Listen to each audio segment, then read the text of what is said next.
Welcome to the Late Night with Chalky podcast. Okay, here we go. Friends and family, brothers and sisters, welcome to the Late Night with Chalky podcast. Yeah!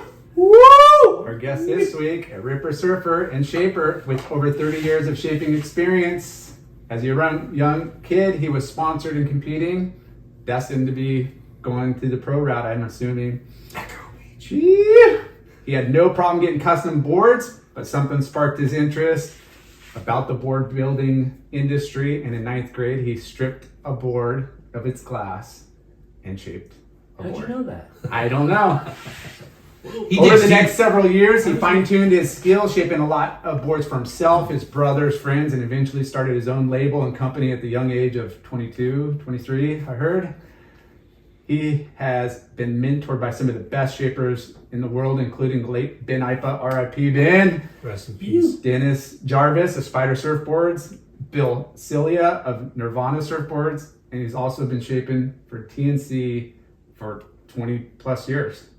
He has a full service glass shaping factory in Costa Mesa, and he continues to crank out amazing boards under his label Estrada Surfboards. We welcome Mike Estrats, Estrada. Hello. Yes. Good afternoon, evening. Dude, Yeah.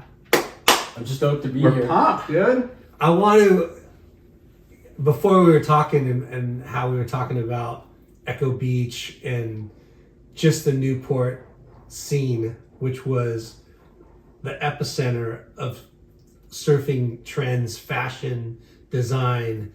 I mean, all cameras were, Studio 54. So you grew up in that.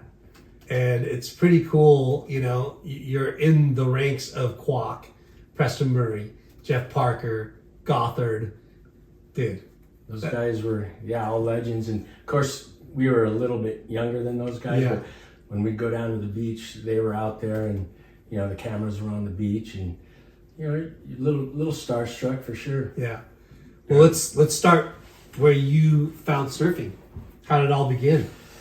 Okay, let's see. Let's start in 1966 when I was born. I was actually born in LA County, Whittier.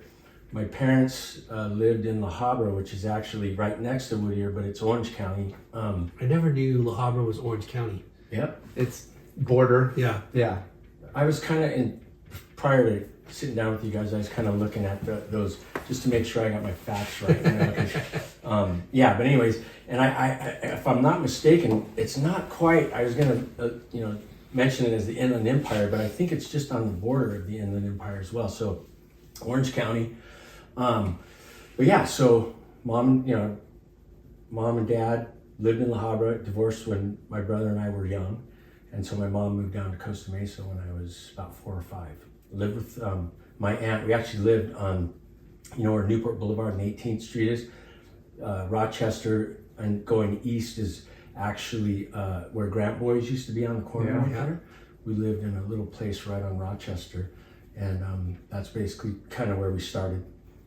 And so At about 5? Okay. 4 or 5. So then my mom, not too long after that, meets my stepdad, who was a local Newport surfer. Him and his brothers. So they were the infamous Elmer brothers, which that's my brother Seth Elmer on his dad. So No way. Yeah, he raised us. So he's the one who got us in the water. We started going to the beach right off the bat when we were 5, and he'd get us on boards. But we didn't actually pick up surfing till What's your consistently a little stepdad's later. name? Joe Elmer. Okay. And he had 2 brothers, the Elmer brothers.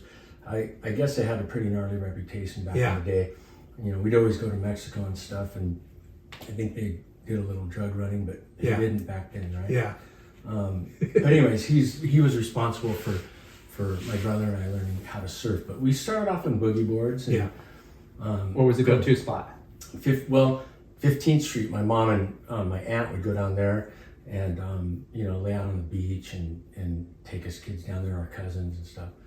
And then not long after, she met Joe Elmer, and then he's the one who got us pushing us off on boards and stuff. Yeah. Got us surfing. And they were kind of ran things around here or down there? Yeah, A little bit? It's funny because we went, you know, two families, right?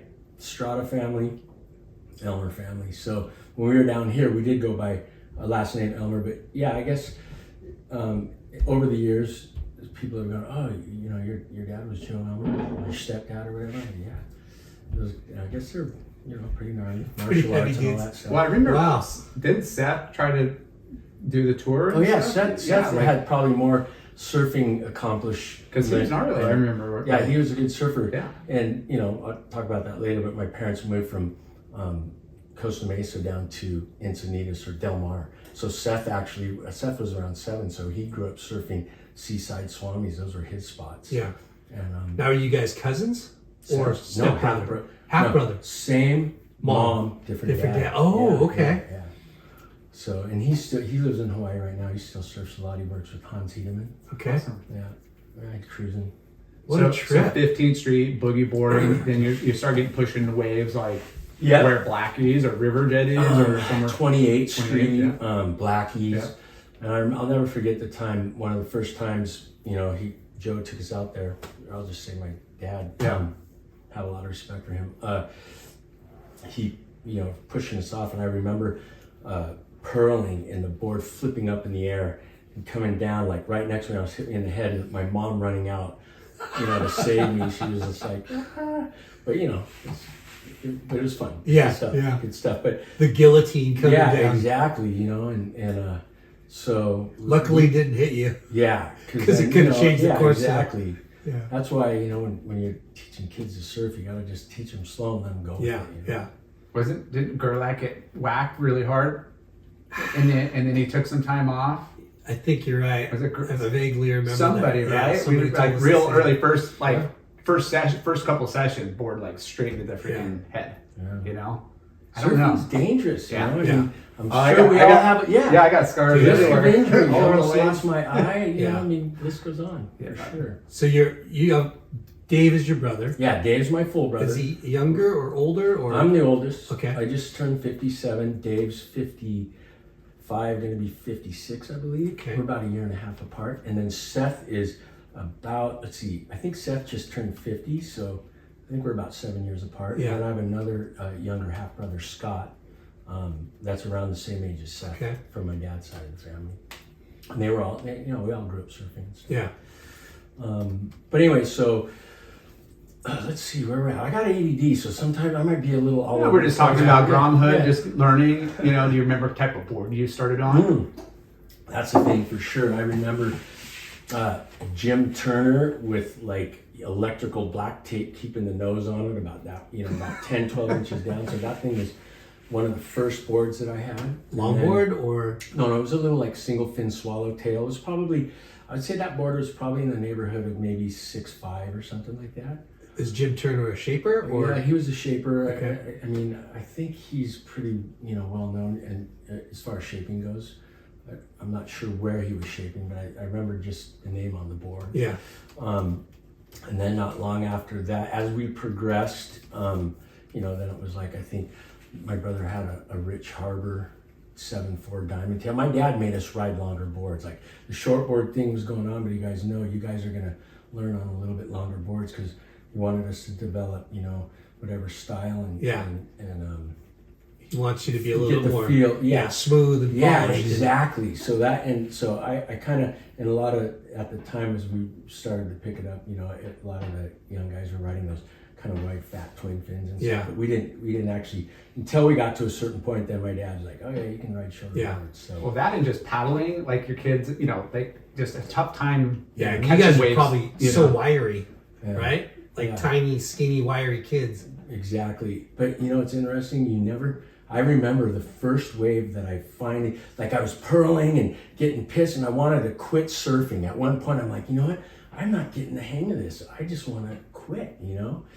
And then, like, it seemed like it was like the very next day, the very next morning, I went down to the beach and I was out at Blackie's and I finally caught a wave, got in trim and rode it. And I was just like, you know, you're hooked Yeah. now. It's like, oh, Yeah. Yeah. figured it out, man. I'm not Isn't it? purling. Well, a lot of times you learn in the whitewater and it's very turbulent, you know, Yeah, unless you're going in some really like killer little, you know, break that's like slow and cruiser. But like most, you know, I grew up in Huntington and it it was always like rough shore break and bumpy and Yeah. rough, you know. So But that first wave that you actually paddle yourself into, yeah, and you're like dropping in sideways, cutting, Yep. and you're not like, in the white water. yeah, you're not going straight. You're trimming sideways. you're trimming sideways. That first wave is so fucking powerful, and you'll never forget it. Well, you don't The feel rest the of the bumps, way. you feel the glide, and you feel the speed, and you feel like Yeah. what it's what Like surfing's you- really about. Exactly. Like you feel like you're looking at yourself too, you know, while you're You're probably outside of your body, looking at yourself, going, "Holy shit, you're going down the line. You're Yeah. going side. You're Totally. surfing." This guy still looks to see if there's spray. Guys, throw any spray. Guys, throw any spray. It's funny. I mean, because it's like every surfer knows that feeling, you know, like Yeah. you're just like, because that it is so hard, Yeah. you know. Yeah. But when you're young and you just you don't realize you've only done it for like a week, Well, right? And then that 7th day, you're just like, man, I'm gonna give up. And then that next day, you're just like, oh shit, what just happened? yeah. And then you get to that point where you figure out, oh shit, this is where I stand on my board. Yeah. You know, oh shit, like if I put my foot a little bit farther back, I can actually turn it up. You know, like all those weird things that you're like, you have to just go through it.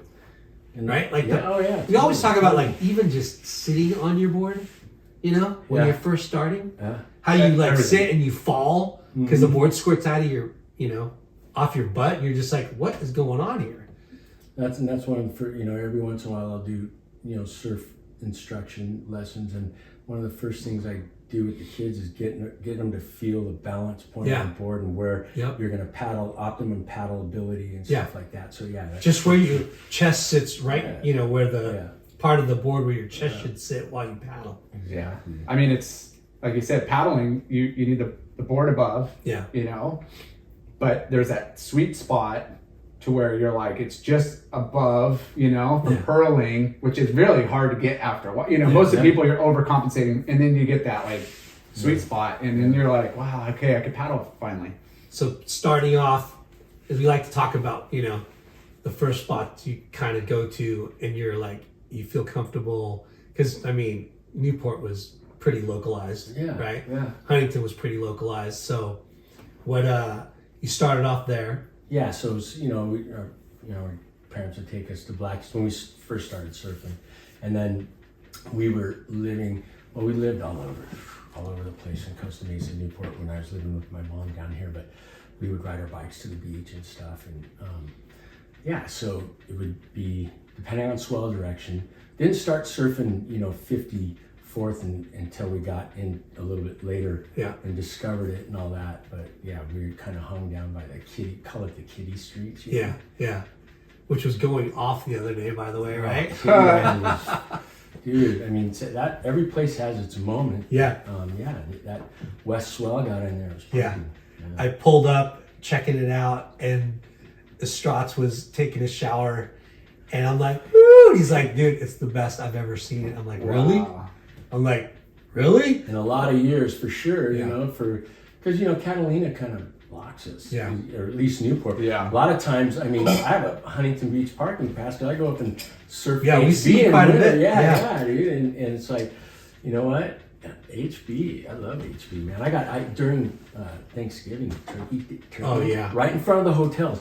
Me and just a couple other people. Secret spot, bro. Exactly. Oh my god, dude! This guy, there's so many secret spots around here. Oh my gosh, It's a secret spot. Yeah. So Blackie's, Jim Turner board. Yeah, then Bruce Jones, I never forget, it was a red deck, resin tint deck with white bottom and rails, opaque pigment or whatever, and that was a great board.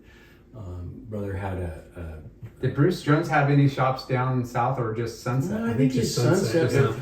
yeah. Yeah, he just Just was a big name back then, and you know, for a long time. But you And know, then you Rich kind of, Harbor, my brother had a 7.4 diamond tail, Nice. and that's what we learned on. So we had these longer boards, and it's funny because we get a little heckled too, because some of our friends that were a little bit better and had shorter boards are like, "What are you riding those things for?" Yeah.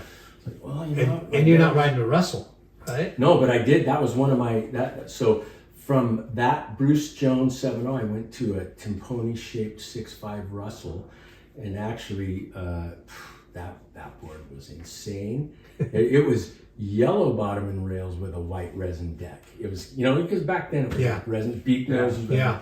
I actually got a photo of me and my brother at Crystal Cove on those boards. Oh, you gotta send that for sure. Yeah, I'll show it to you.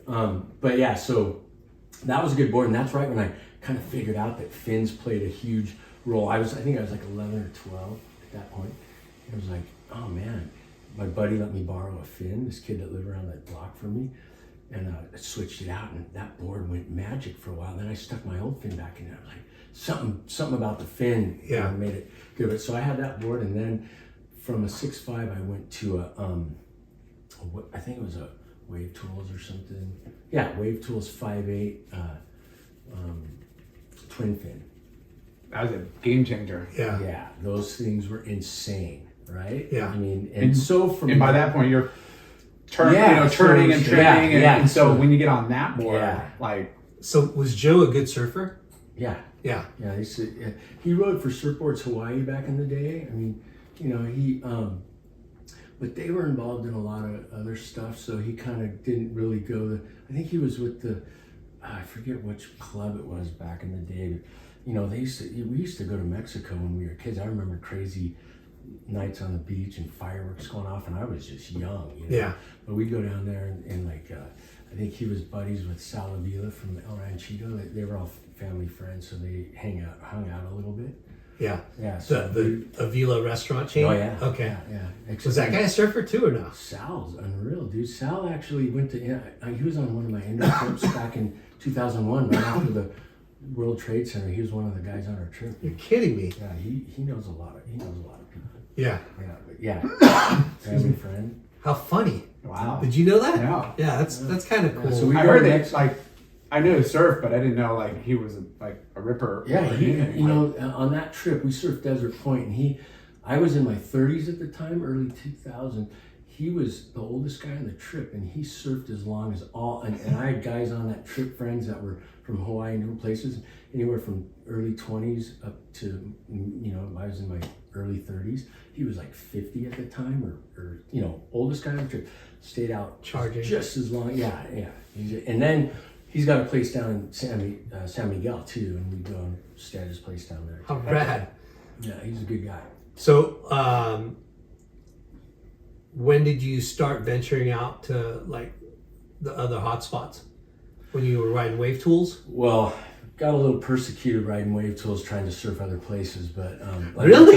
San Miguel. Oh, rocks thrown at us. We were kids. You're kidding me. My dad had these guys. That was gnarly back then. Yeah. Well, I mean, let's think because about this for a second. The bright color. A lot of people weren't. This was so late it would have been early 80s, right? Yeah, late 70s, early 80s, because so I was 12, so that was late 70s, early 80s. But yeah, so we would go when I was a kid, I surfed El Capitan. My dad would take us to different spots and I've only surfed El Cap once, and it just happened to be on a family camping trip. We got it good. And, wow. And you're talking Santa Barbara El Capitan. Yeah. El Cap. Yeah, did I say El Cap? Yeah.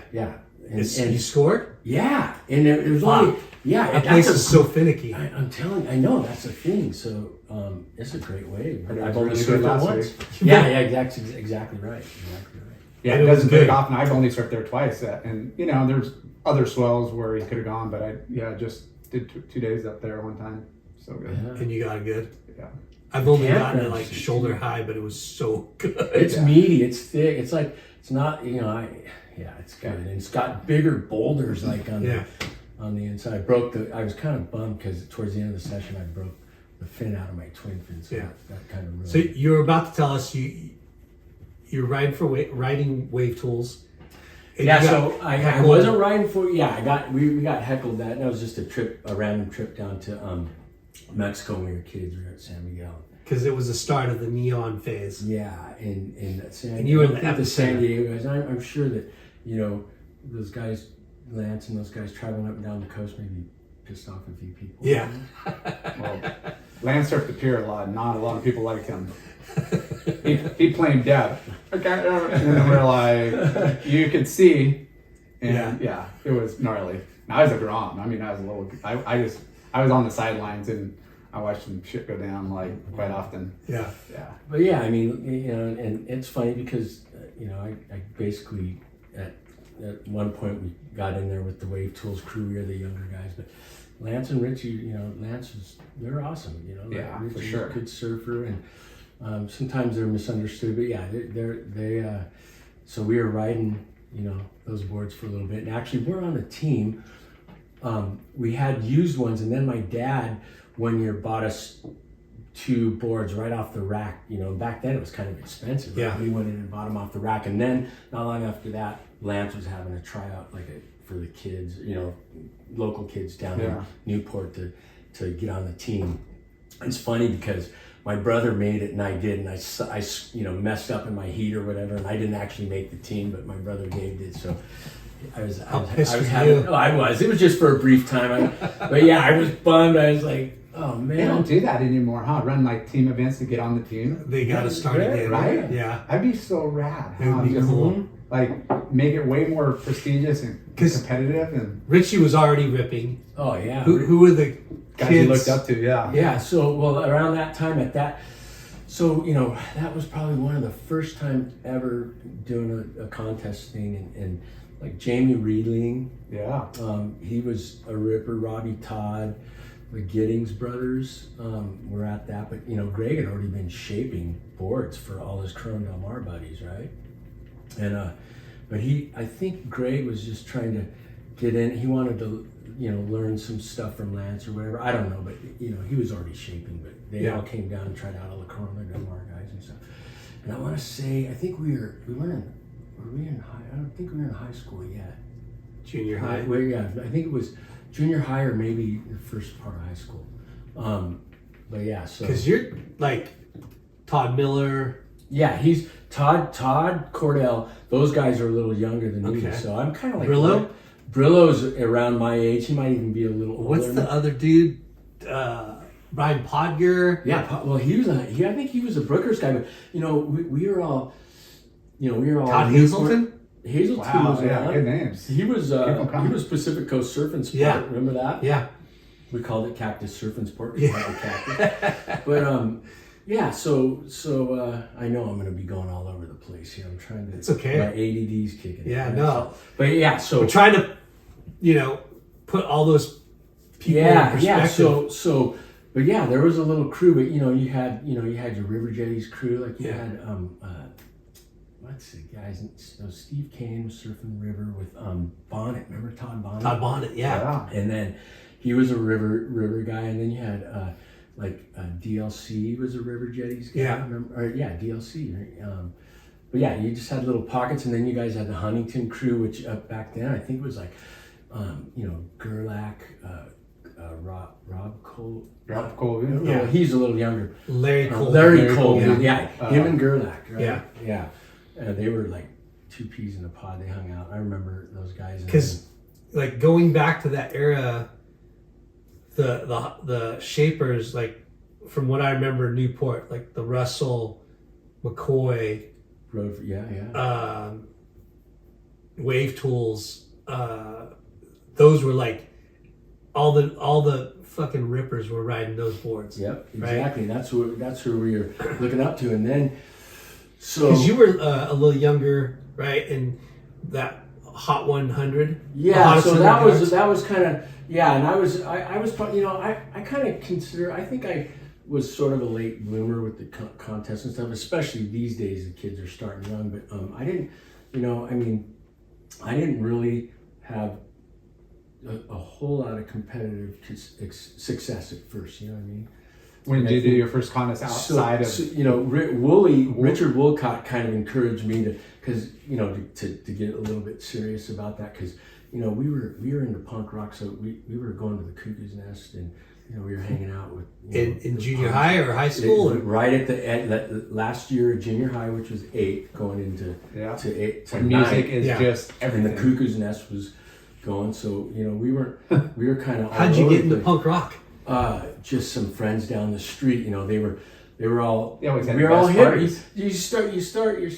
You're a hippie first, right? Or you're Yeah. listening to Zeppelin and you're listening to rock and roll or whatever, Van Halen. Yeah. And then all of a sudden, you know, there's one of our buddies was one of the first punks at our school up in because I would bounce back and forth. So Steve Penna was a guy that was he's a clothing designer now, but he was like one of the first punks at our school, and we'd get together with him and we'd go into LA or we'd go to the Cuckoo's Nest, and we were following TSOL around and So crazy. yeah, so you know, wasn't super focused on.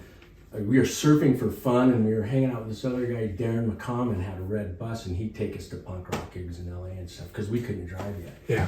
So we had couple of friends that were old enough to drive, you know, and so that's what we were doing. So Wooly kind of got me like once I started getting better at surfing, then it was like DK.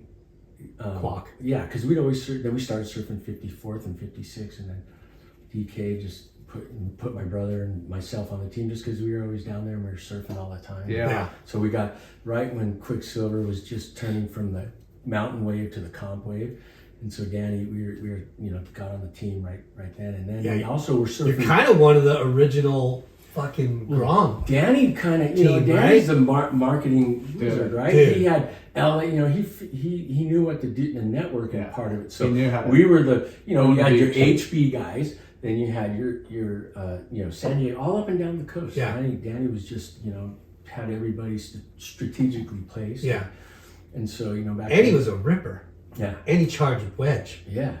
Like it's kind of crazy how he became who he is, Oh, right? Yeah. But going back to how you said, you know, there was tryouts for teams and stuff, like, you know, That's Quicksilver so cool. would have their like kind of tryout, like, you know, Yeah. Tuesday workout, Thursday, whatever day. Yeah. But they, you know, they would only have a couple of the best kids in each town. Yeah. You know, so if you're in a town and there's a couple of guys on Quicksilver already, you're probably not going to be on the team. Yeah. You know, unless you really, Yeah. you know, progress and kind of outperform. Like they kept it tight, but it was like that's what drove like the Yeah. brand and the community. Prestige. Yeah, prestige, everything.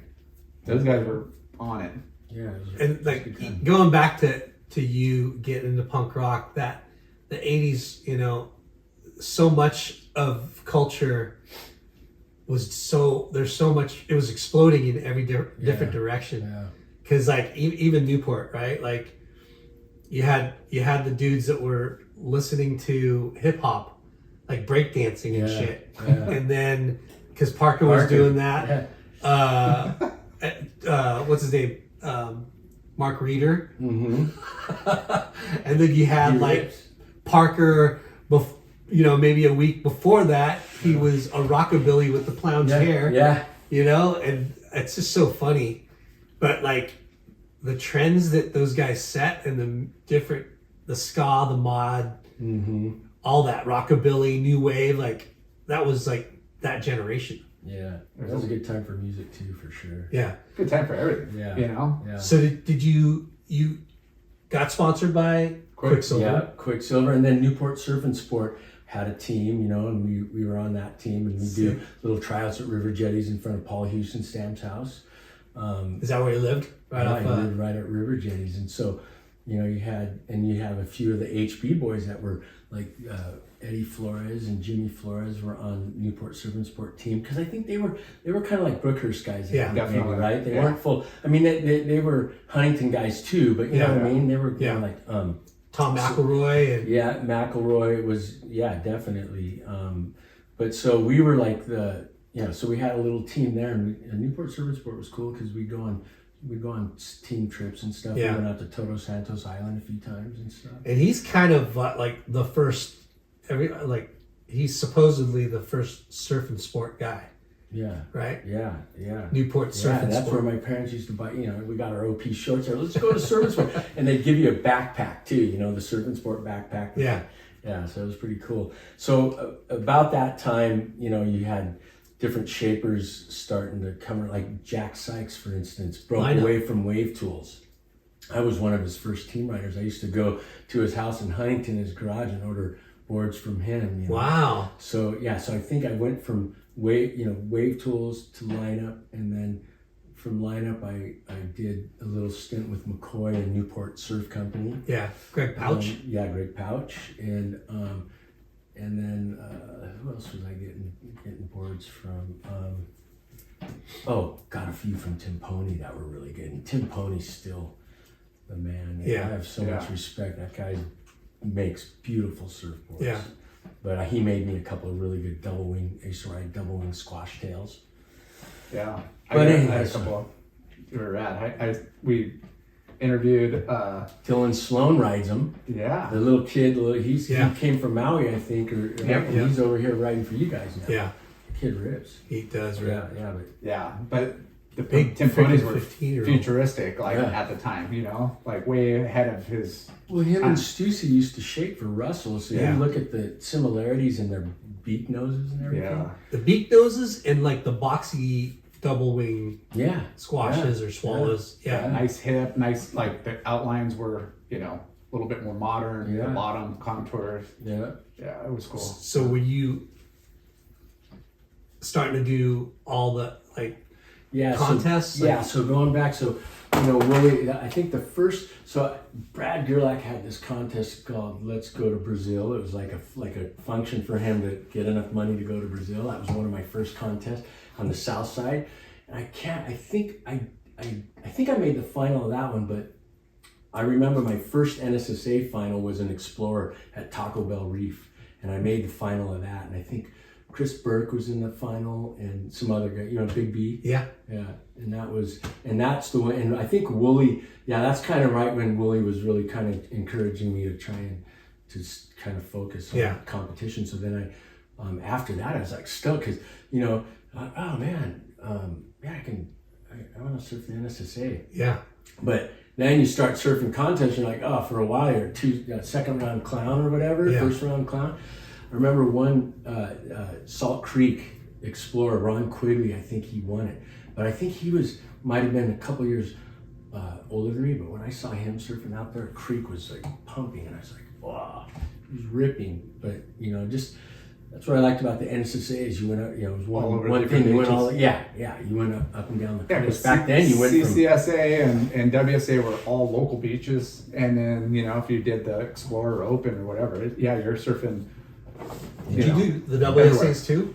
You know what? I think I might have did some WSAs when I was younger, but NSSA was kind of the one because PT and Ian were doing it. Yeah, that's the one. Like that was the prestigious association to be in the ground. I was never on the national team or anything. I was sure.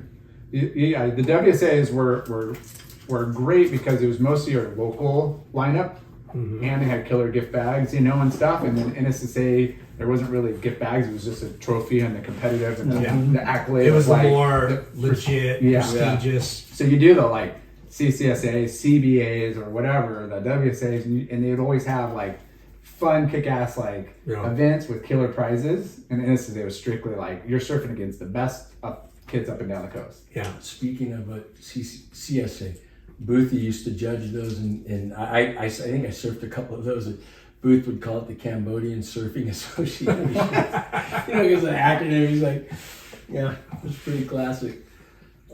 It's kind of cool that you're, riding for Quicksilver, riding for Lineup, and,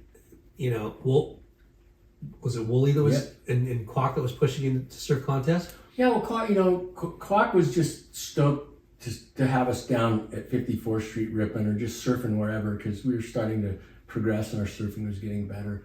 But Wooly was more because Wooly I think was already on the national team at the time, or he was maybe right there. He was kind of because he'd surf 54th Street all the time, and he was a competitive machine. Yeah. Yeah, I mean, outside of ripping, they want cool kids that are waving the flag and psyching and being a good ambassador of the brand, Exactly. So obviously you guys rip, but you're, good kids hanging out and throwing out good vibes, I would assume, because that's a big factor. Well, you can rip, but you also made a final, which totally validates what they were saying, so that's working out. Yeah. Did that fire you up and you just started doing all the events? Yeah, so, so I was doing the NSSA and the open season, like I said, I feel like I feel like my surfing has progressed through my life, and I don't think, with all the experience I have now, and I feel like I'm, still progressing to a point, but I don't feel like I was definitely not peaking like, you had your Archies or your Silvas or stuff like that. So I would do the NSSA open season, and I'd do the Explorer. 1 year in the Explorer, I won the whole season. Damn. And got on the back of the t-shirt. Wow. Damn. That's cool. But yeah, that was probably one of my better years. Then I went to the U.S. That was, I think, the first time I went to the U.S. Nationals? The NSSA Nationals. And I was at Southside, and I was a finalist there. I didn't win it, but so I was enjoying competing. And then, like you say, the other things like Quicksilver would run a little, circuit or whatever, inter-club contests, or just have all the guys competing against each other, and so you get prizes and stuff in those. And so that's even more like, rewarding, because you're beating the dudes on your team that are sometimes better than you, but you got the best of them that day. Yeah, exactly. And if you're a contest, all right. I remember the Quicksilver workouts, and it was kind of it's an open division. So sometimes you're going against like whoever hot pros in town, or the guys a few years older than you, which is a game changer, and you just want to like, man, if I could just beat that guy, or that so-and-so that's kind of at the top of the totem pole. Yeah. So and you were in the heart of Studio 54. Did you pursue like photos with Moyer and Flame and? Well, you just show up and they were down there. I didn't. Only a couple times was I actually like scheduled for a photo shoot. You know what I mean? Like Steve Sakamoto, for instance, Newport Surf and Sport set it up for me and a couple of the riders to be down there, and Steve came down to River Jetties and got some photos of us. Yeah. But you show up at 54th on a sunny day and there's South Swell. Photographers walk up on the beach, and back then, it was Moyer, Brule, a couple other guys. Yeah. But it's funny. There's so many photographers that I'm learning about now that were pretty like busy back then. Like that Stan Severs guy, right? Oh yeah. And Tom Kozad. And it's cool. Like we got to get those guys on and talk about their perspective of like what they documenting. Yeah, I mean, for sure. Like Moyer, shit. Like I've asked him, a couple times. Like, okay, we'll get him on someday. But dude, I have a whole, back then, and it was slide film, right? It wasn't digital, so I got piles of slides, outtakes, basically. But back then, those guys would shoot photos and then they'd submit them to the mags and stuff. And sometimes you got a mag shot or whatever. I had a couple of mag shots over the years, but I got all these outtakes, just a box full of Kodachrome, I guess you call it. Yeah. But it was different back cool. then. Now, it was so cool to see that, get the magnifying glass and be like, the light board, the box. Yeah, I got all those little things because, every once in a while I'll have a cocktail at night and, reminisce. Nostalgia. Just to go back and look at The older we get, the better we were. Exactly. So you're surfing, you're competing. What was your first job at 16, usual 15, 16? So I wanted to get I wanted to get a car. So you get your back then you got your driver's license at 16. Through school. Yeah, exactly. And so I think I wanted to, I bussed. I think was it bussing tables was my first job. What restaurant? Well, that one was at this place called Ichabod's it was up in inland in La Habra. Kind of famous, right? I don't know. Or no, maybe it was called Ichabod Crane.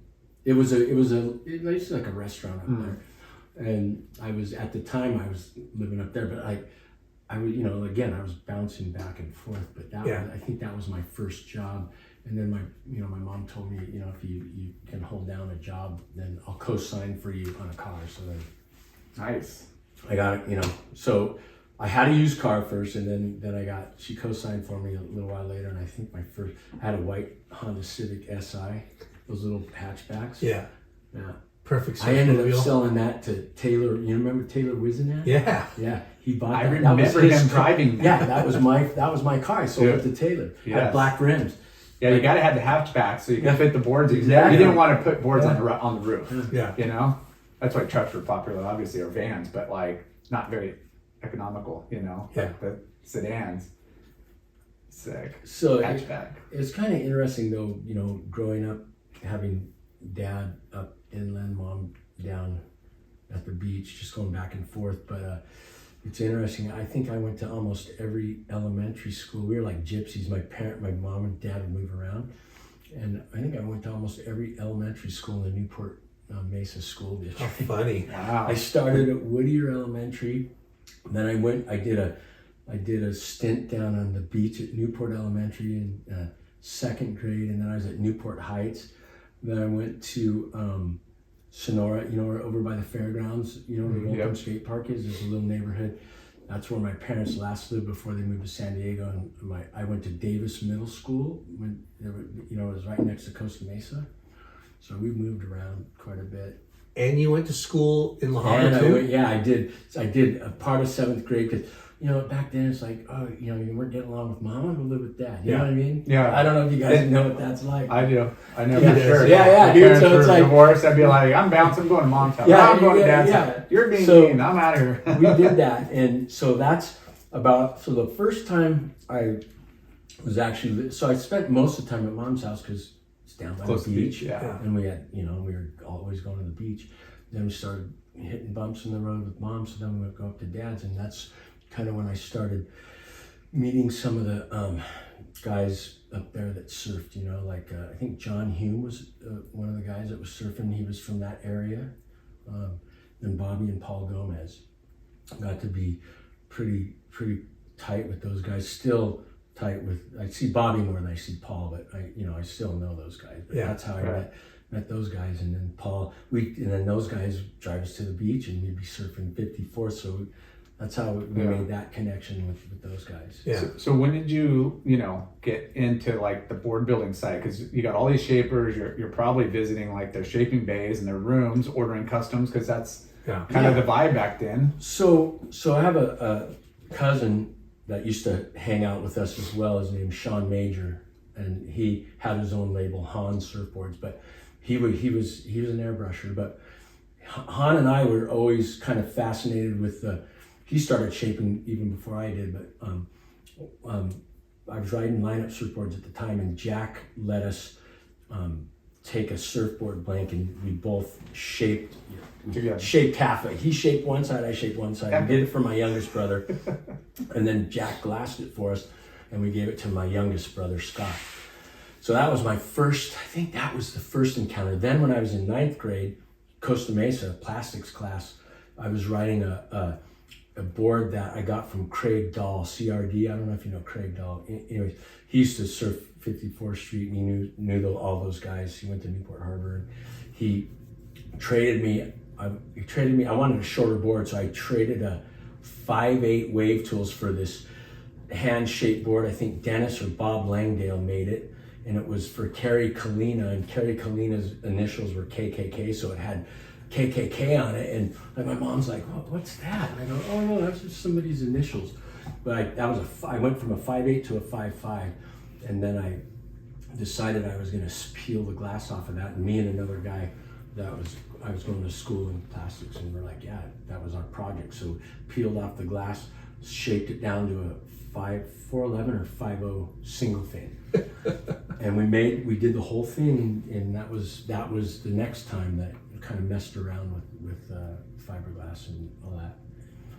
And then Han started shaping. So he's airbrushing for McCoy, and he's a great airbrusher. And he's like, Mike, he's 70 boards in, and we're always saying, yeah, I want to start shaping, I was riding for Wave Tools at the time, and I broke all my boards. Richie was on tour because he used to shape boards for me, and Lance was in Hawaii or something, and I was surfing Brookhurst. Place destroys boards, right? Yeah. And it's punchy. And I broke my boards, and then I think I had Mark Sweeney shape me one. Mark Sweeney? That's Swing Dog. Yeah. Because he was working out of Wave Tools, and then he shaped me a board, and I think I broke that one too. That was a good board. And then I called Han, and he was shaping up at Gary Edgar's place at Clearwater, which Gary owned Clearwater before, Ray. You know where Clearwater is? Yeah. It's over in Westminster, but it used to be at the end of our street, 18th Street. So Han's over there shaping with Blake Case and some other guys, and Blake Case. yeah, he was a great surfboard shaper too. So I told Han, I go, okay, dude, I'm ready. I broke my boards. Let me borrow your planer. Let's go in the shaping room. So Han actually helped me shape my first board, and From scratch? yeah, we took a blank and he was showing me how to use the planer and stuff. And so, that first board worked good. Wrote it. What'd you shape? It was great. I just shaped. At the time, I think I was just writing standard tri-fin squash tail. Yeah. Probably it was before, it was 80, that was around 89 maybe, 88 or 89. So Slater hadn't come on the scene and made it elf sheet out. Yeah. So we were still riding kind of flat. A little bit boxy. Yeah, boxy, tri-fin squash tails pretty much. Because from the twin fin we went to tri-fins. Isn't that crazy? You just mentioned like Slater changed what boards went to, like in a pretty short period of time. Yeah. Yeah, and it forced the blank companies. We were all carving blanks out of A series blue, blanks. blue, green, black, Yeah. all the different Super weights. green, super blue. And then they started introducing, that was the early 90s when Clark Foam started introducing the low tolerance domed out blanks. It made shaping easier. You didn't have to carve it all out. But so where was I going with this? Your first board? Yeah. So I made that first board with Han, and then I'm like, okay, I dig this. I want to start doing this. So my first couple boards, I made them out of Gary Edgar's place at the end of 18th Street, and so I got all my stuff, and dude, it was like the first board. It was like, oh, this is great. I love it. But Sean wasn't around to help me with the second, third, fourth board. So I went from shaping a board with Han, in less than 2 hours to shaping a board on my own 4 or 5 hours, just burning it with the planer and trying to fix all my mistakes and stuff. So all of a sudden I was like, whoa, this is a lot of work, So I basically got through that period. And then I had a friend that was living in Japan, and he's like, hey, Mike, you've been making boards. You want to get some boards for me? Is there any way you can get boards with wave tools for us over here in Japan? Because I guess it was hot in Japan. And I go, I don't know. Let me go talk to Lance. So I went over to Lance and I said, hey, Lance, can I shape? I have some buddies that want surfboards with Wave Tools logos on. Will you let me shape out of here? And I can't remember how many boards I'd done at the time, but Lance was all, sure, you can shape boards out of here. We'll glass them, and you can put your little shaper logo on it or whatever. Yeah. So then I went from there to shaping out of Lance's place briefly. And It was that easy. 89. Yeah, because I grew up. Lance used to take us surfing, dude. I mean, I got a good Lance story for you. Two real quick. So, okay, this one. Okay, so Richie makes the final at Oceanside Pier, and I can't remember if it was a WSA, if it was in summer. It was late summer. It might have been like the championships or whatever. And Richie makes the final, and back then Richie's a little younger than me, and he was riding like little twin, little. I think that might have been the twin, yeah, because it was before I started shaping. Anyways, Richie makes the final, doesn't win. Lance leaves him. He's pissed like he didn't win it. So Lance bails, and so we have to take Richie home. We're down there surfing the ocean. I said, yeah. So he takes. So we Tough ended up love taking, over there. Yeah, and then it's funny when we'd stay over. When we were riding for Wave Tools, we'd stay over at Lance's and Richie's and Duran's place. We were all out in the jacuzzi having fun, and in the morning Lance would get up to get us to go surfing. He's like, get up. He'd come in buck naked. Get up, you guys, we're going surfing. Like first thing in the morning, just like waking us up at like 5:30, He was crazy. Man. He's a full surf dog. Oh, Definitely. Yeah.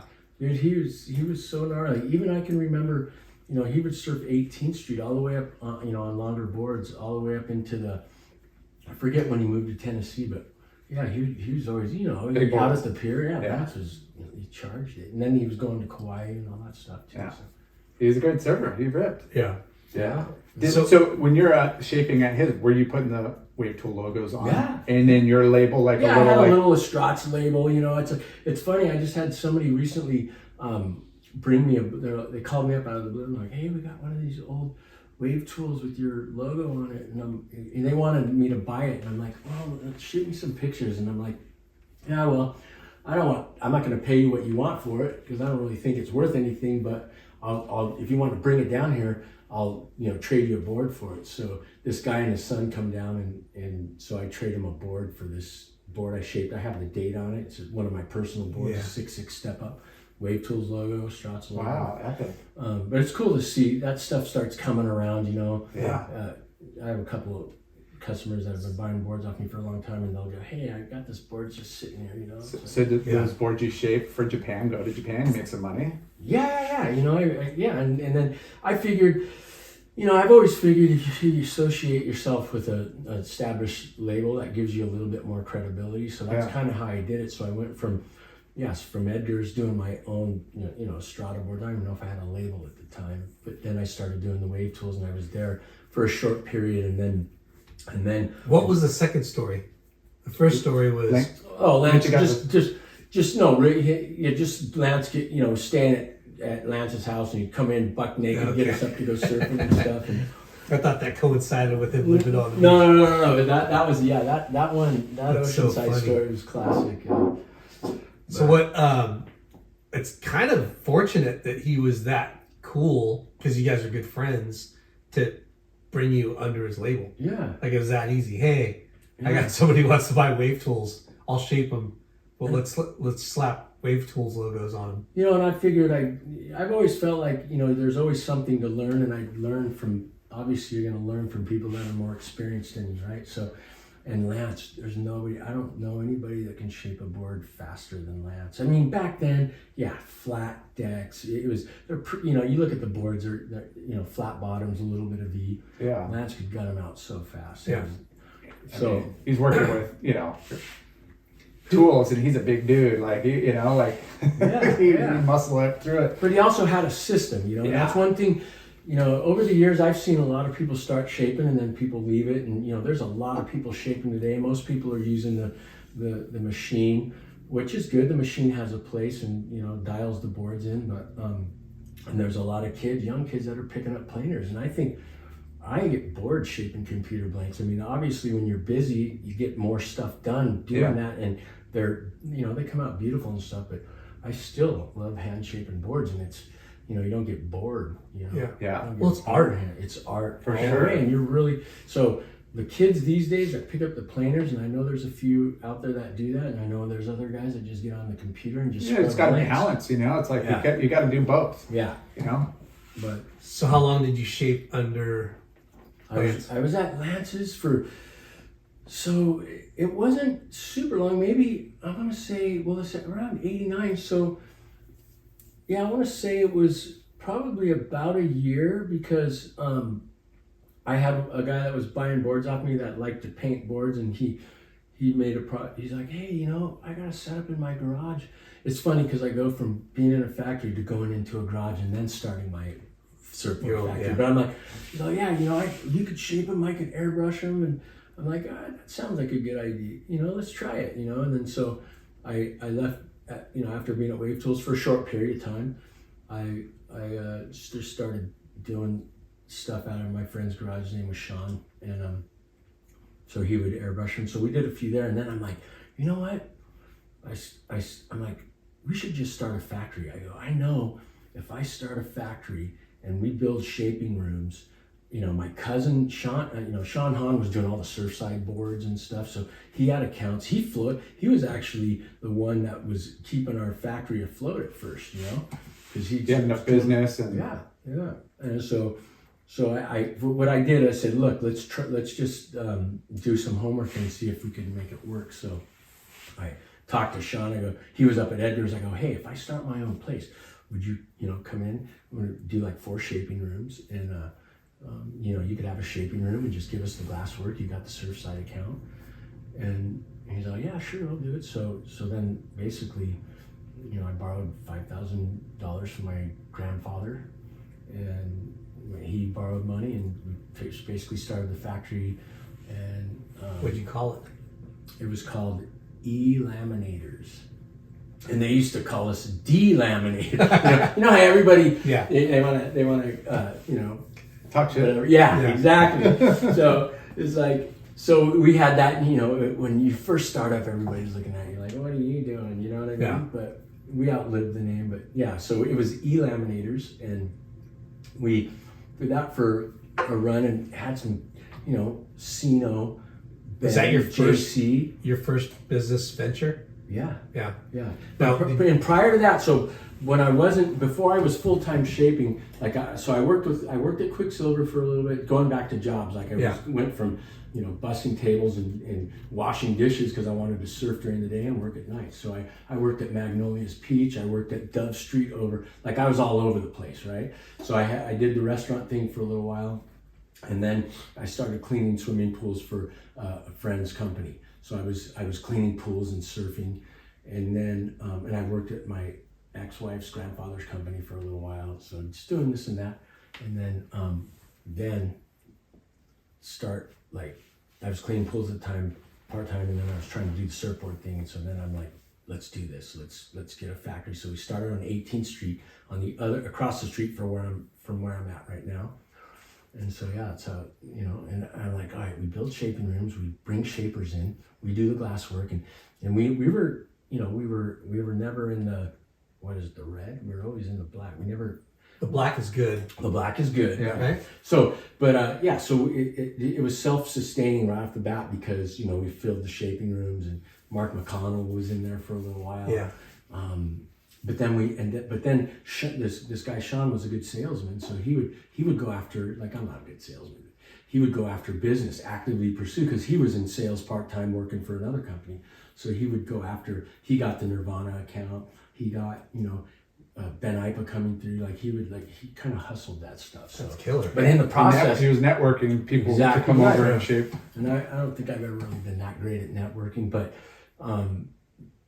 the fact of the matter is that as this started to happen, then you got all these experienced guys coming through, and then I'm just sucking it up like a sponge because I've only shaped a handful of boards at the time. So, but my also what I want to do is learn all the steps of how to make a surfboard so that, you know, and that's what I did. It's like I was in the sanding room, so I can put a surfboard together early on, even though I hadn't done that many boards. But then going in and working, you know, getting tips from Ben, from Bill Cilia, from all these experienced shapers from different places, Sino.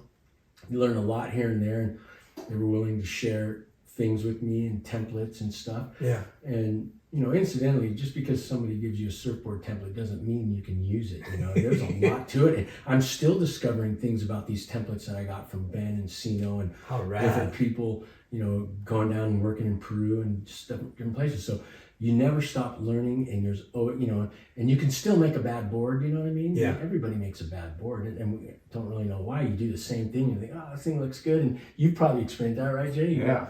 Like, oh my God, this thing looks good, but it just doesn't work. Weird, We sometimes. don't know why. Yeah. Don't know why. It's when we say it's craftsmanship and it's a work of art, it really is. It is. Like when you're talking about learning things from these legends of the surfboard building industry, I didn't grow up in glass, you know, surfboard factories, but I spent a lot of time in them over the years back in the day. And I remember, like, you know, from start to finish what it takes to make a surfboard. Yeah. And, you know, after you shape a board, there's still so many things that people don't know or realize. Like, after you fine sand the foam, right? And then you have to router out, well, now, before it was glass-ons, right? Yeah. But now, you know, the routering out the boxes, like, that has to be perfect, right? Yeah. And then There's so many nuances. It has to be. There's so many resin and catalyst And and how- squeegeeing and, you know, and the temperature of the the room The and how room. much catalyst and, you know, Yeah. No, it's a science. You want to keep the board as light without Yeah. squeeging out too much. Yeah, it's crazy. I mean, if somebody, I mean, a lot of people know, they've seen videos or they've been, you know, around it, Yeah. but you know, you getting that experience like that early, knowing that's valuable, not just to learn the shaping from those, you know, those. you those guys didn't really plan that business in your head. You just did it. No, I just love making surfboards. I Yeah. still do. You don't make a lot of money. The profit margin sucks. You know? Yeah. But it's just, I've learned how, and I've never, the surfboard industry is like this, so 1 minute you're the flavor of the, at least in my experience, you go on a ride with some team riders. Like I've shaped for some guys over the years and stuff. Right now, I'm not really shaping for any kids, really. I mean, but I got a couple riders, but yeah, you kind of ride these things. But Yeah, it's interesting going back waves. Yeah, for sure. And that's one thing. JC told me one time. He goes, just because you see all my boards everywhere doesn't mean I'm making money. Yeah. And so what I try to do is just be really, my wife's really good with the money too, but and she runs the ship. I just manage the factory and make boards because I don't know how to do that. But it's a good partnership. But you manage your money, and you don't, you just gotta be, you gotta Disciplined. Yeah, exactly. But going back to boards in the early days, right? So we went from glass on fins, full production glass shop, dealing with a bunch of shapers and stuff, and then I got to a point where I'm like, man, this is a lot of work, for doing glass jobs and stuff, and it was gnarly. But we used to do 60 to 80 boards a week with glass on fins. And our sanders were animals. Like Joe Wood was one of our sanders. TSO guy? Woods. No. Joe Wood. But Joe Wood, people know who Joe Wood. He's a great sander. Yeah. Good guy. He passed away a little bit ago. But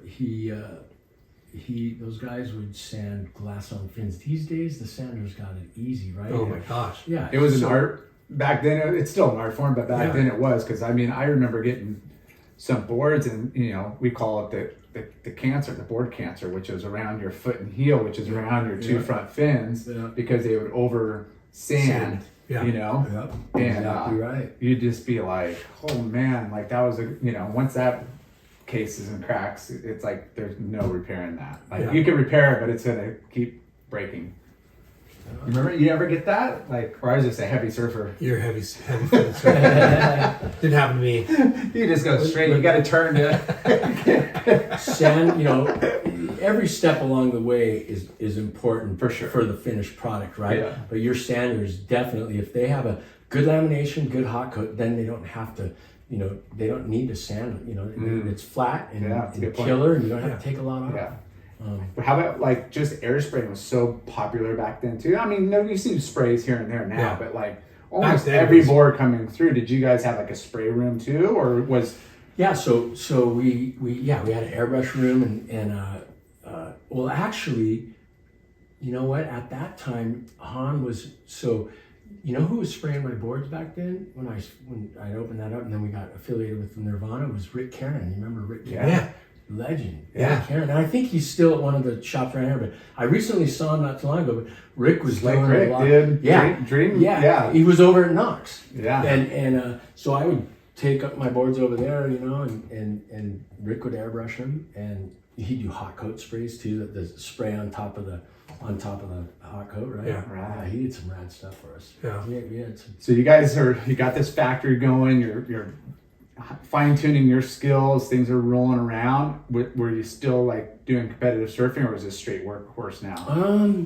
I was, you know what? I kind of got away from that for a little bit, just because I started a family. So my going back to Quicksilver and stuff, I had a photo contract, I had contest incentive and stuff, and I had, I'll just say, limited success, here and there, and enjoyed it and stuff. But yeah, I think, at the same time, I wasn't super focused because I was, partying a lot and stuff. So, kind of got into this thing, and I backed off of surfing competition and all that for years. And what I ended up doing, and we'll go back to that, but I basically started up again in my 30s.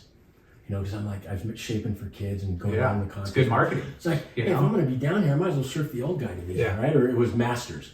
So I started just doing that on a limited basis, just for fun, and I enjoy competition. And now we got some West Coast board riders, and we, Newport Beach, the city has, like you guys have in Huntington, you have your annual city champions, yeah.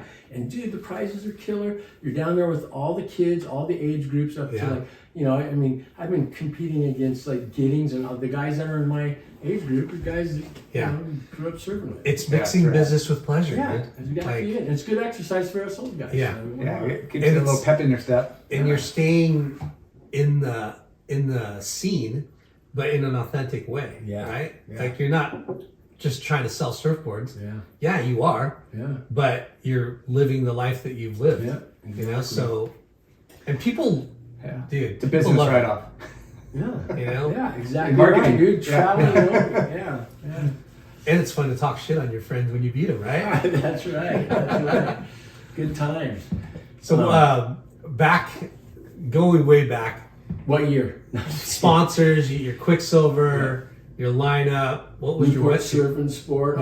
Rip Curl. Don Craig was, I think Rip Curl was one of my first wetsuit sponsors through Newport Surf and Sport, because you know how the reps work through the stores, right? And we'll take care of a couple of your riders, type of thing, and that still goes on today. I think, for sure. Right? If you're hooked up, trying to do that right now. There you go. Back at Newport Surf and Sport, they were, and I love Rip Curl wetsuits, man. I mean, Shane Horan used to come into town and hang out in Newport. We were just like, Shane, that guy could find the barrel at 54th Street on a wave that you're just like, how did he just get barrels on that, right? Yeah, he was rad. Like looking back in that era too, like it seemed like Victory owned Huntington. Oh, definitely. Lita was pretty popular. Those too. were great wetsuits, bro. I had a few of those too. And then when you look down the beach south, Newport was all Rip Curl. Yeah. You had Preston wearing them. DK. DK had Red, the white, and custom blue. ones. Remember those custom Yeah. ones? You had the pen. You had a penguin one. Or a tuxedo looking suit. Yeah. So as a kid, that leaves a big impression on you, right? Yeah. I mean, and not to mention, I remember one time walking up 54th Street and Preston, Stokes gives you a sticker. You're a kid. He goes, here's a sticker. You're sticker. Yeah. That kind of stuff. I was stoking. I try and stoke the grounds too. When I come in the shop to order boards and stuff, give them a sticker. You just don't even know how stoked they are. Yeah, sure. Victory was, you could order custom suits out of Robert August, and they had the color book, of all the fabrics and stuff. And I feel like they're kind of the first dudes to really push blind stitch. Oh, big time. Yeah. Dude, they were the first ones. That was the best. Yeah. That's the only way to wear a suit. Eddie Flores used to wear them, I think, and then there was this other goofy foot guy. And I got pictures of me with my Victory. I had a yellow body Victory with red sleeves, you know what I mean? But I wasn't sponsored by Victory. I think it was right before I wore those right before I actually got sponsored by Rip Curl. Yeah. I remember ordering, because you're trying to save money because you couldn't get a lot of suits. You had a full suit, and then my summer was a short john and a wetsuit top that you'd overlay the long sleeve wetsuit top. You give you a little extra Victory? warmth. Yeah, Victory. Remember O'Neill was making those 3, 2, 1? No. I forget what they call it. Gothard used to wear those are hideous. That was weird. It was like the layers. The layers. That's what he Layers. called it. Yeah. Okay. Remember that? I'd have to, it kind of vaguely remember, but if I saw a picture, I'd go, oh yeah. So when you're starting to be a good surfer, being sponsored, what was your first major surf trip? So dude, remember when that Quicksilver did the Performers? And I remember being a grom at Newport Surf and Sport, and they got all the team together, and Bob McKnight came in and they did a little speech, and oh yeah, this is the new Performers video. Pop that thing in, and we're watching it, just drooling. Pumping Hawaii, it was Mickey Marvin, I forget who it was, Wes Lane, all the Kong, the first one. That made a huge impression on me. So Bobby and Paul Gomez, their dad had a place on the east side of Oahu. You're kidding. No, near Kaneohe. So it was Kailua, right? Kailua was on the east side, Kailua. So I went over there with John Hume, Bobby, Paul, my girlfriend at the time, and was it John Hume? Yeah, and I don't think my brother Dave was there. Had a great trip. But we drive from Kailua up the east side to the North Shore, and it was spring break, so it was late in the season, April, but North Swell, first introduction to good size surf with Lonnie's. And I remember crying for my mom when I was getting caught inside. Did you pack boards? Yeah, we brought boards over. Yeah, and like a quiver or like Well, a shortboard step up. Yeah, well, so it's late season, so we didn't think we were going to be surfed. Late season will be a good introduction to Hawaii, and I can't remember. But this is after watching performers, right? Yeah. So you had like performers in your head. Yeah, I want to go to Hawaii, and even to this day, my scared comfort level in Hawaii is 8 to 10 foot. I've never done Waimea, big sunset. I've done big, 8 to 10 foot sunset. That's as big as I want to surf. I don't care to go past it. But anyways, on this trip, it was a North Swell, and so we surfed Lonnie's, and Lonnie's was I'd call it Hawaiian 6 to 8. And I was pretty scared. I didn't see waves that big. You don't see waves that big. You're over half 6 a mile to 8 out. foot Hawaiian is like the biggest you'll ever see. It's 20 foot. At least if you're not surfing blacks or. It's 20 foot here. Exactly right, dude. Yeah. And I was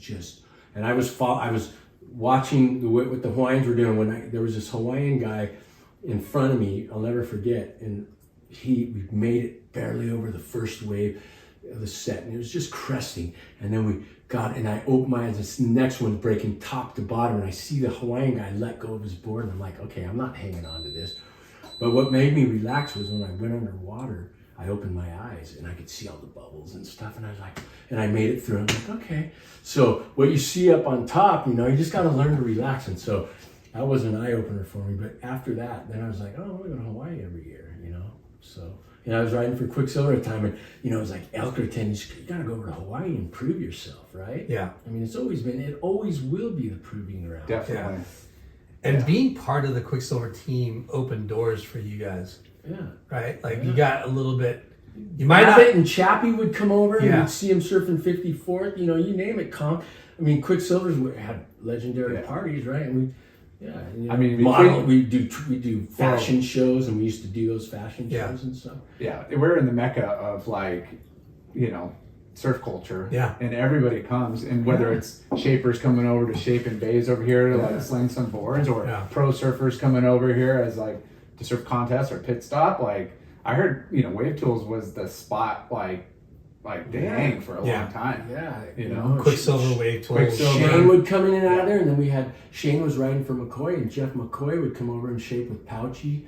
I never got any boards off of Jeff, but he tuned Pouchy in, and Pouchy made me some good tri-fins and single fins. When Shane was riding that wing keel, I still have a couple of wing keels, and I pop that in a single fin and ride it. It's fun. And who used to ride those was Lloyd Tice. No way. We were always Shane Starr? Yeah. Kurt Lloyd. Lloyd was the long hair, right? Yeah. No, Lloyd was super into those guys rip. Star fins. Yeah. And Kirk still rips. He's up in Oregon or something. Yeah. Yeah, I see him. I follow him on Instagram.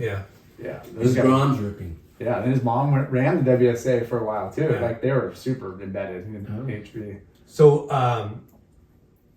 you're the West Coast Town and Country licensee. Yeah. And how did that come about?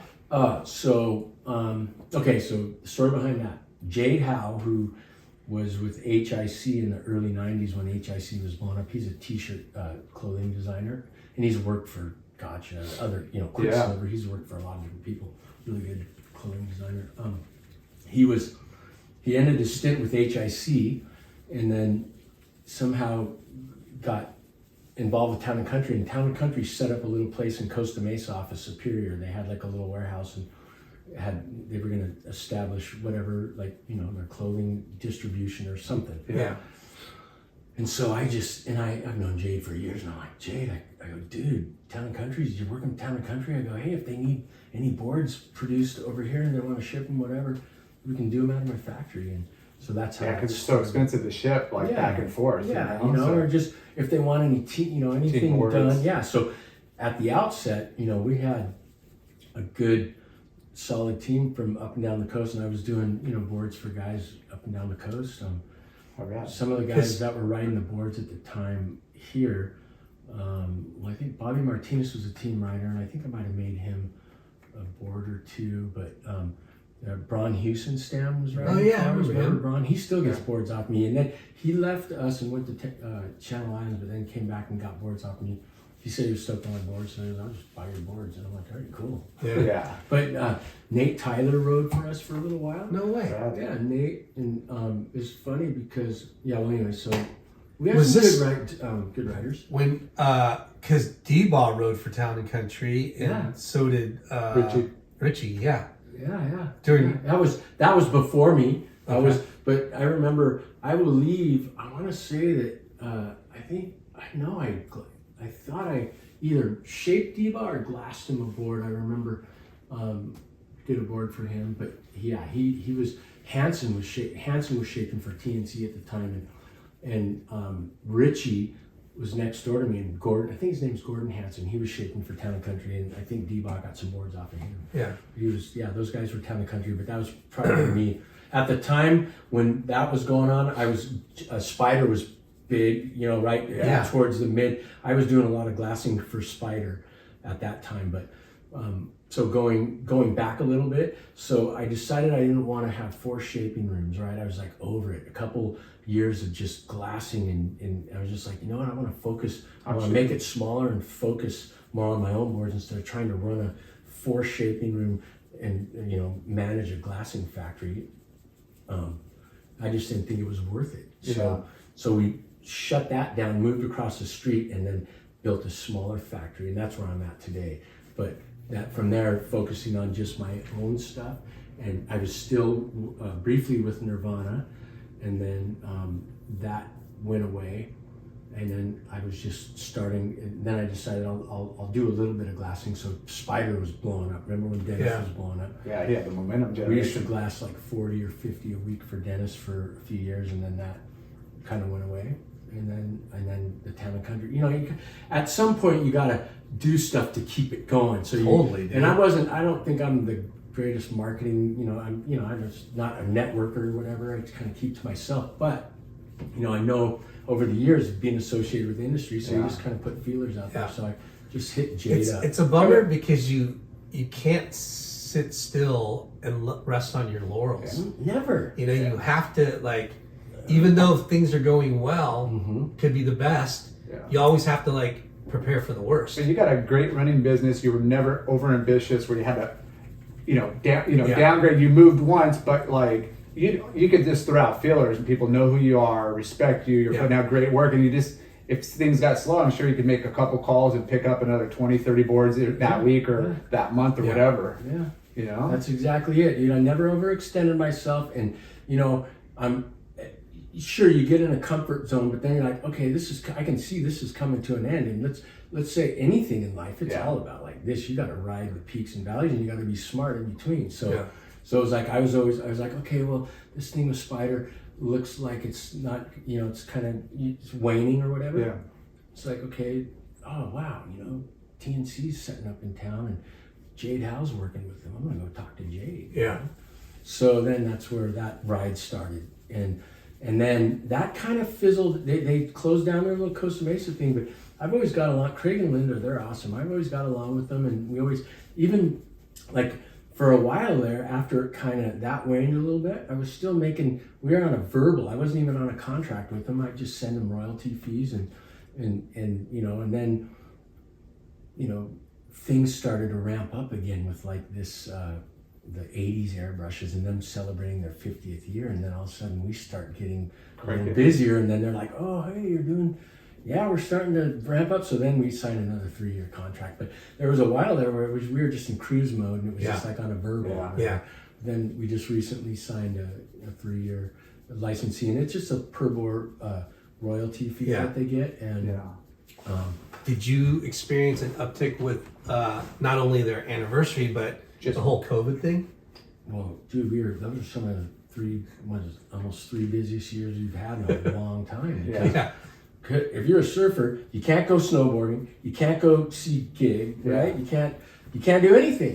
But the beach is open. Storm. Remember when they tried to close the beach? So down here they weren't having that. That was like, really? Come on, you're not gonna let us go outside. And poor lifeguards, they were just like, this is the worst day of our lives. How do you tell people to, hey, you got to get out. Like, Yeah. dude, this, we don't want to, we understand, but like our boss is the sheriff's on, you know, like it was just down command. That only lasted for like a week or two. It though, was right? very slow. Yeah. Yeah. Because we got really lucky. LA, even down south, they got ratted. Yeah. Yeah. They got. So when you're shaping, like, you know, and you're getting a name for yourself, like, what, you know, I look at people's, you know, we're always window shopping, you know, like people in the shop or online, and you got all these like different models, like, you know, what does it take to, you know, expand? Is it just somebody asking for a custom model? You're looking for, you know, a gravel board to a California beach brick board to a step up to a fun, you know, you start adding on to your portfolio.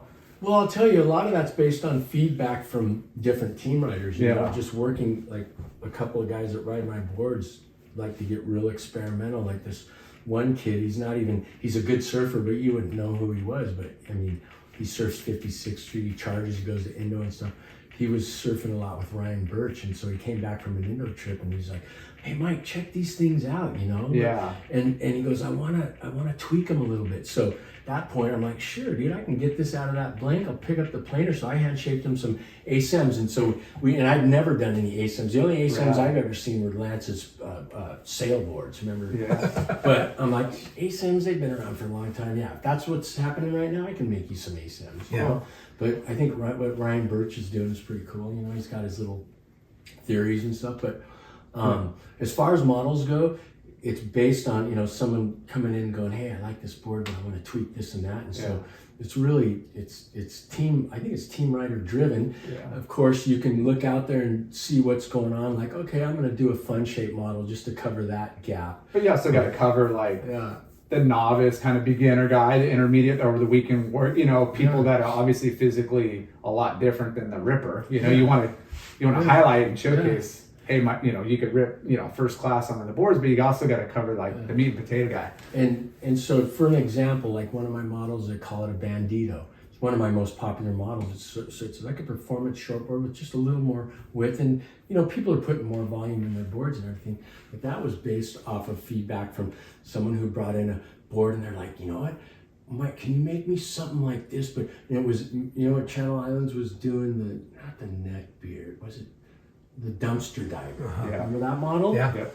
And he goes, yeah, this board's kind of cool, but I want to tweak it, this and that. And so we made some tweaks to it. So the first thing I did is I widened the outline, but I put a diamond tail on it. I like diamond tails. But anyway, so that was based off of somebody, a good surfer from I Newport. want this, but a little shorter and a little wider. Eric Vallee. Do you know who Eric Vallee is? I've heard of him. Yeah, I've heard of his name. Yeah, so that's where that inspiration came from. But it's always, what's really cool is, you know, if you look at shortboards, performance shortboards, whatever, there's a lot of similar characteristics, but there's so many different ways you can tweak it, right? Yeah. So, and that usually comes from feedback from guys that can surf. you Yeah. know? And then I can surf still, so I can understand the feedback, and then I can take it out and ride. And if I think at my point where I'm at 57 years old, if I can feel like this board feels loose, fast, and it can feel good, then you put it under like whatever, Chris Waring's feet or somebody who's, you know, better. Well, And you I know, mean, they're ripping, you know what I mean? It's just like, I mean, you look at the 80s, they were really like the performance thruster, you know, there was really kind of like one basic model that everybody kind of spun off. And then the 90s, it started varying, you know, a little bit more. And then the 2000s, now you're starting to get those, you know, little short wides, and you're getting, you know, like just... It's almost reverting back to some of the old school designs of the thick and boxy. In a way, for sure. Like, you know, but yeah, I mean, there's just, you know, so many fun boards, you know, and like, if it's under head high, well, is it under head high and hollow and steep, or is it under head high and kind of fat, mushy? Plus all the, you know, the FCS and futures changing. I love that. I love it too. Yeah, gosh, I have so many fins, and you can just change the way Yeah. they work. And it's, you know, epic. but it's so, you could really dial yourself in because they have it, you know, across the spectrum of what type of surfing that you do and what works best for that type of surfing. You know, I heard stories of, you remember, I think his name was Terry Richardson. He was an Australian pro, really good surfer. I loved his style. I heard stories, and he was a shaper too, Richo. and he would grind. If he didn't like the way the board felt, he'd literally grind the fins off the board and reset them and reposition them. And all That's that. so crazy. But with boxes, you know, I mean, obviously you're not going to reposition the fin per Yeah. se, but you can definitely change the Yeah. board by putting a different set of fins in. Yeah. You don't have to remake the board or whatever. So, Estrada surfboards, town and country surfboards, you know, and we talked about Spider, it's like that era of board selling to different shops, wholesaling across the country. It's different, It was right? massive. Oh, dude. So where do you sell your boards? Factory direct, factory direct, and then I have an account in Israel that I most of my business is word of mouth and it's custom orders. Yeah. And you know, I always say for the smaller surfboard company, you know, when Burton bought Channel Islands, and then it changed it for smaller guys because now it's like they were stuffing the stores with boards on consignment. Yep. And dude, when I first started and I was with Nirvana, go to Jack's, 10-pack of boards, they pay me cash on the spot. Boom. You know what I mean? It was, you know, obviously times have changed, but these days it's harder to work with stores because they want you to, you know, you got to finance Yeah, it. they open Honestly, Pandora's box, and you know those terms are way better. Yeah, but in on the flip side, you know, you're selling direct to where you're getting more margin, probably doing less volume, but more margin, more control. Yeah. You know, customizing where you're just not putting a board and hope somebody's going to fit somebody. You're customize. Every board is the right board going out. Yeah, that's it. And you know, I mean, there's nothing better than making a custom order for somebody and they're stoked, they come pick it up, whatever. But you know, it's interesting about social media, that's also been a good drive. When people come in and order boards, You didn't have to drop $2,000 for an ad in the magazine. Now you're just back in the day, the surfboard, you know, we didn't do any full page ads. I'd do the surfboard design form or whatever, and you'd spend whatever $700-800 for 30 days or whatever, however the mag was out, and you might get, you know, I always like when I post a picture or feature a board that looked different, that's when you got the most phone calls, you know. But if it's just a standard board, one of 20 exactly right. So had to be but killer what's spread. cool about, you know, social media is like people order boards, they're referencing photos, they're following, they're watching what you're doing, you know. I don't particularly care for social media, but Instagram and my business is visual, so it's like eye candy, and so people are if they're not pulling pictures from my thing my site, they're pulling pictures from there and go, can you do something like this? Sure, we can do it. And that's what's killer too, is because you said there's so many good shapers out there and whatever, and you're like, somebody brings you something from another shaper and like, hey, I really like this. They want to give you the business, and you put your spin and tweak and make it your way. It's a win-win for everybody, and having those, going back to the models, like, you know, when I was in the 90s, it's like, I had 10 boards in the garage or 20 boards. They're pretty much all identical, you know, like outside of maybe a couple inches in length. Now, if I go in, I got 20 boards in my garage. I got like 3 fishes. I got 4 little like short wides. I have a couple short boards, step. It's like this variety pack to where it's like you're going out and monitoring the waves, and you're bringing 2 or 3 totally different boards. You're not a pro surfer anymore. Definitely not.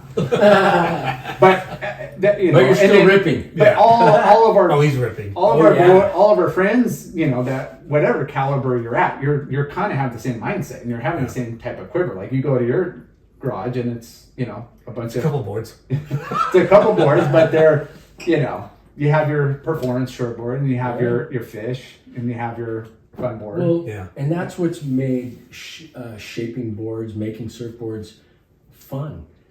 I don't shape the same thing every day. Right, Back when I first started, dude, all we were doing was squash tail, tri-fins. You're pumping out like boom. Everybody's right. You know, for the most part, everybody's writing the same thing, just maybe a little bit different dimensions, but it's the same thing. 6'1", 18 and a half, 2 1/4. Exactly. 6'1", 18 3/8, 2 3/16. Well, we used to do a lot of boards for Japan. That's how they get cut off the machine in 2s, and just very little variation from, you do 10, 20, 30, Yeah. all the same. Well, when we worked at Gnarly. HSS, I did all the buying, and it'd literally be like, for say it's Shannon's, you would order, if you ordered 24 boards, you would order 20 6.2s, a 6.6, a 6.4, and a 6.0, and a 6.1. Yeah, it was like very specific Yeah. for sure. Yeah. 6.2. But Right. I mean, you got to have the tools to go have fun, And at our age or anybody's age, like you want to go have fun, you want to catch waves, you want to go fast, And what kind of board, what kind of phone, what do you need to make that happen, So having, I think now, like, the quiver, keeps these guys in business, having that variety, there's no shame on having like a fun guy board or having a fish. And if you don't have one, go try one because you're going to have a freaking blast. Exactly. So, diversified quiver. Not to pick on Newport, Yep. but Pick on Newport. why has there not been another second coming of Richie Collins? Isn't it weird? Yeah. Oh, as far as like an athlete, like a new professional surfer that's like, I think, when you talk about drive and motivation, I mean, obviously, let's face it, the pro tour thing's gnarly, right? Yeah. So And, gnarly. there's a lot of talented kids, and I think there's a lot of distractions too, but that could be said of, Huntington too. Yeah. Yeah, that's a good question. And, honestly, I still love to, I love to go to Hawaii, love to go to Bali, I love to travel. But would I like to travel and surf on a tour? I don't think, I personally Yeah. wouldn't. And, I started a family early, and I don't think, I did, like PSAAs here and there, and wasn't focused, never did that good, you know what I mean? Yeah. But enjoyed doing it, but yeah, that's a good question. I think it's not just Newport, even though I know you like to, just bring that up because he's from there. from Newport.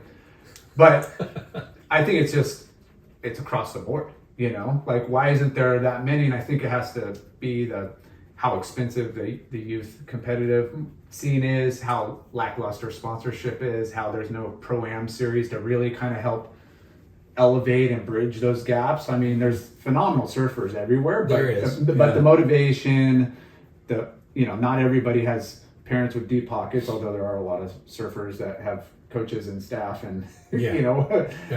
chef. But there are a lot of up and coming talent that's I've witnessed the past couple of years from Noobs.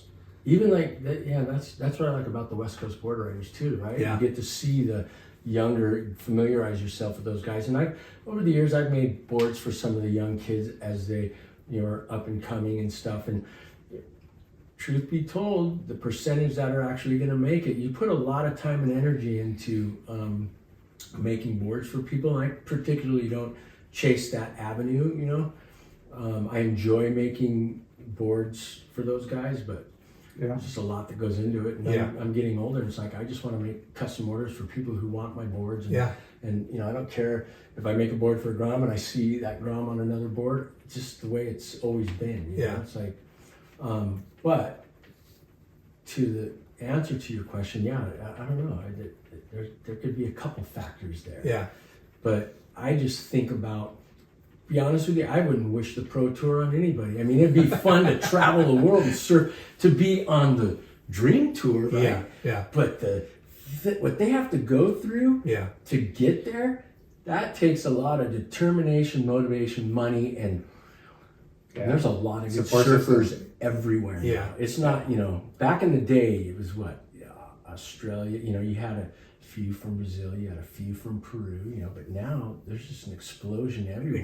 And like look at Portugal. and Dude, France, there's so much. I mean, Tahiti, French Polynesia, Indo, Hawaii. Brazil is dominant. And I enjoy watching it. I Yeah. enjoy watching the tour not every location, let's face it, Pike, Chopes for sure, but and then you got Jeffreys Bay, but it's good to see. I like to see who the new surfers are. Like Ethan Ewing is one of my favorite surfers. Crazy that good. guy's so, and I like Jack Robinson as well. I love his tube riding skills, and But yeah, Ethan Ewing, and then that one kid from Portugal that just made it.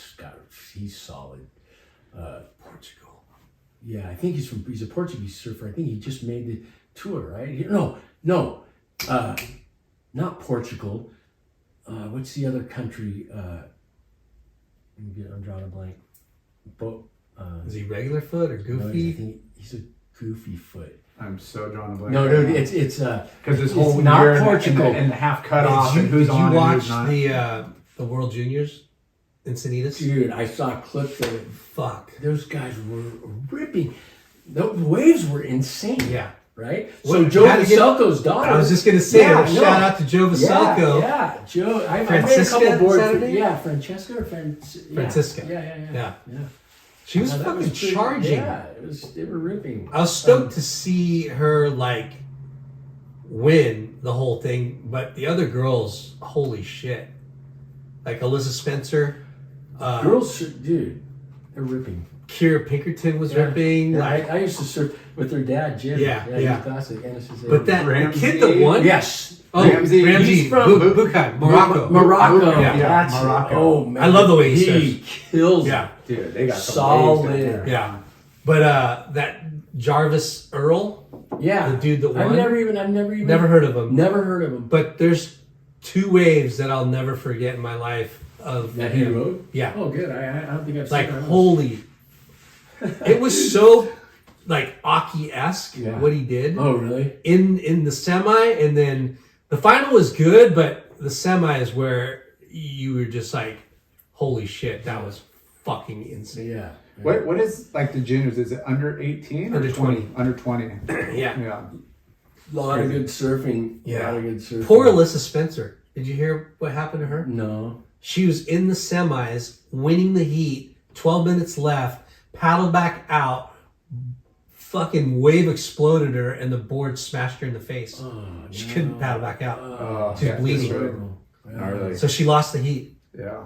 Like, A lot of that swell had a lot of power, man. Even Dude. it got into Newport. Dude, if it gets into Newport, Yeah. come Yeah. on. Everywhere else is punched, right? Yeah. I mean, we were seeing some solid, 10-foot faces probably. Yeah. A little bigger on the sets. Yeah. Got cleaned up a couple times at 28. So rad. The way I look at it, if that's what's happening right at our beach, which, Everywhere else. Yeah. Yeah. Yeah. Pumping. yeah, that was crazy. yeah, it was So fun. we brought up West Coast board riders, and you're a big part of the Newport The chapter. old guys, 50 and up. 50 and over. I think I'm getting ready to retire though. No. Guys coming in underneath me. No. No, you're Yeah, it's holding your fun. spot, It's dude. fun. It's fun, right? You guys, Yeah, you see rip. guys You got down a there? solid. You got a solid few more years. For sure. I'm gonna hang on as long as I can. Yeah, Well, yeah, you are. Yeah, You gotta stretch, keep selling boards, dude. Body callus, yeah. You gotta show these people how good they work. Yeah. I can't wait to get in the 50s. 40s is gnarly. I'm Dude, phasing out. see, that's what I'm talking about. This guy comes into his 50s. And, I mean, dude, I love getting older as a surfer because of the experience that you get along the way, right? Yeah. Travel, right? Everything. And then when you get conditions at your home break, you're ready for it, right? Yeah. The camaraderie, the networking of like not seeing, people used to compete with when you were in, the NSSA Explorer, you're probably competing with or see them now at the events from Santa Cruz to San Diego to LA and The camaraderie. And then you get to see, you The get next to see generation. all the generations. Yeah. There's some So ripping fun. kids in Newport. Yeah, we got some David good kids. O'Keefe. Yeah, David O'Keefe's ripping, Taj Miller. Instagram, Dude, those Yeah, Taj Instagram. Miller. Instagram, he's like on the he's winning qualifying. it's a challenger or something, right? Yeah. He's for his region or whatever. Yeah. So on any given day you paddle out and you see, getting younger, nephews and stuff. So, Yeah. there's So a lot of cool. good surfers.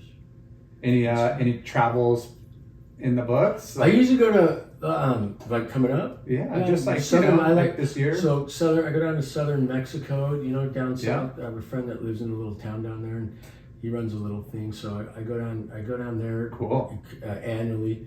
I missed it this last year, but usually I'm down there surfing those sand points. Yeah. Summertime? South of We know. Yeah, down there. Barra, just south of Barra, and all down in that area. And then was in Hawaii. I got 5 days at Lonnie's. I actually got to Richie lives over there now, so and I rode my first twin fin in Hawaii in good sized waves. Was it step up board? Yeah, it was little... a 6'9" twin that Richie shaped. Wow. I only had a 6'4" quad, over there, and Lonnie's was 6 to 8 feet. Wow. Proper. And I go, you know what, the 6'4" is a little Yeah, it's a little you're small. undergunned. So then Richie lets me borrow a 6'9" because we're both kind of tall and skinny and ride the same dimensions. I'm like, oh, this thing will work.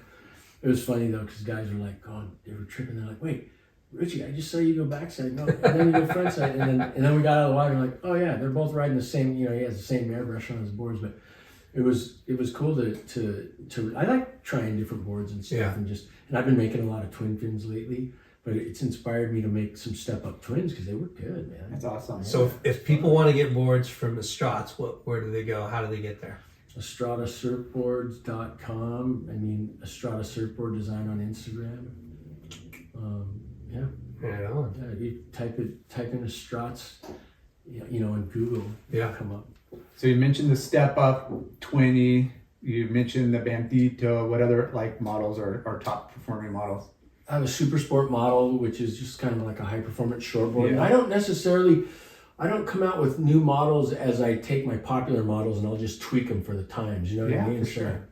So if it's like the Bandito, I've had, I don't know how many years I've had it, but I've made subtle tweaks to the rocker and all that stuff and the width. And like you said, you're always learning and improving. exactly. And, Always something to learn, and So cool. If it's a popular model, people like it. They even come back and ask, "You still doing that model? I love it." Yeah, I did. And I've made a couple tweaks. This is what I've done.